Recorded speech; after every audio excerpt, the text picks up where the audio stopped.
Okay, ipapakita ko lang sa inyo kung how the elevator works. Alright?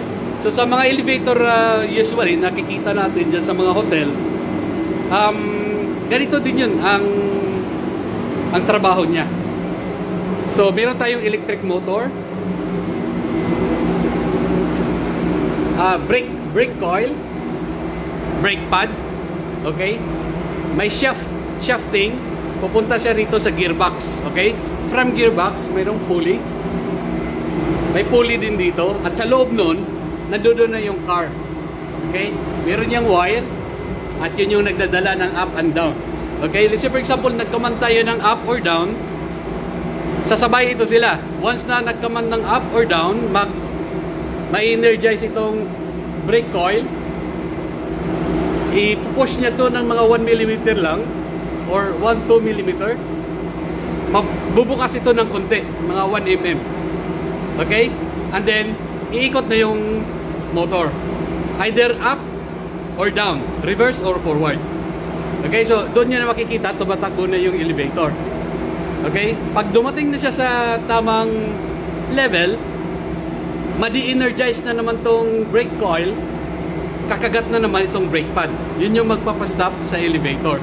Kasi may mga sensors yun. Alright? Dito naman tayo sa kanyang starter panel.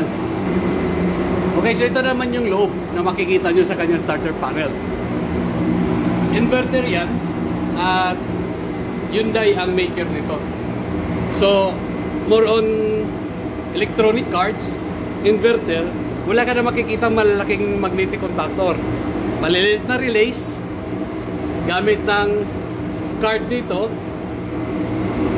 maliliit na circuit breakers, and then meron kami dito ang safeties niya. Okay, pag may makikita kayong ganito sa mga hotel, ewan ko lang kung mayroong ganito rin. Hindi lang ako sure. So ito, para sa rolling and pitching. Ibig sabihin rolling, pag maalon, ang barko, rolling, okay?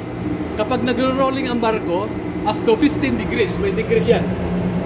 Ano? Yan. Up to 15 degrees, either port or starboard, mag-o-open ang switch na to. Iti-trip niya ito. Isa sa safeties niya yan. Kapag pitching naman, ang pitching ibig sabihin, ganyan. Okay? Dito na naman. Okay? Yan na naman na magti-trip. So, isang safeties yan. At maraming safeties ito. Sa door, lahat marami. Hindi ko na-explain sa inyo dahil masyadong technical na. Pinakita ko lang sa inyo na ganito yung loob ng starter panel ng elevator. Inverter. At ito na yung kabuuan niya. Ang loob noon, nandoon na yung trunk, nandoon yung cage, na kung saan yung car, na kung saan dyan tayo sasakay. At tingnan nyo, umandar na siya. Kapag umabot yan sa certain level, magdi-energize to, kakagat yan. Tutukan nyo lang. Ayan na, slow down.